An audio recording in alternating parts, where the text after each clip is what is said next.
Dah. Dah. Masyarakat macam-macam lah, sukarelawan dan sebagainya. Penjagaan jasad saya buat camping 3 hari 2 malam Pelaan. Ya ke? Yes. Julai ni sambung yang 3 bulan lagi. Apa ya? Yo. Pegang bawah. Yo.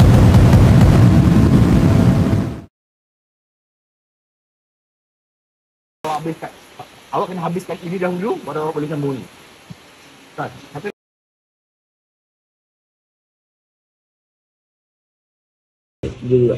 Apa itu tamat bila?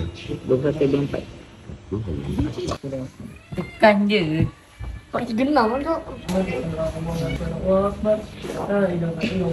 Benda tu hilang balik. Aduh.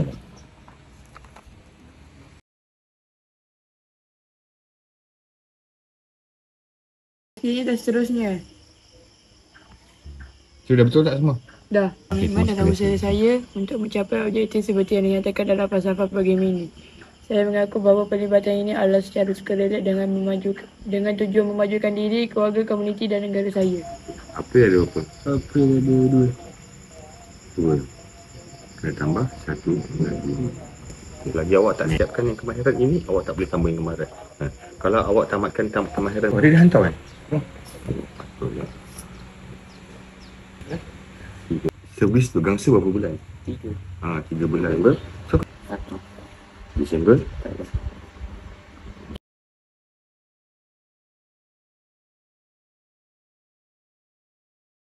Ini saya dah siap keempat-empat komponen untuk tahap perak. Saya tengah nak hantar laporan je.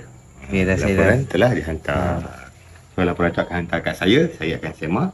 Saya akan semak dah semua 4 ni. Jadi saya akan tengok teliti balik semula keseluruhan dan saya akan hantar kepada KBS, Malaysia PBSD untuk disokong dan disahkan.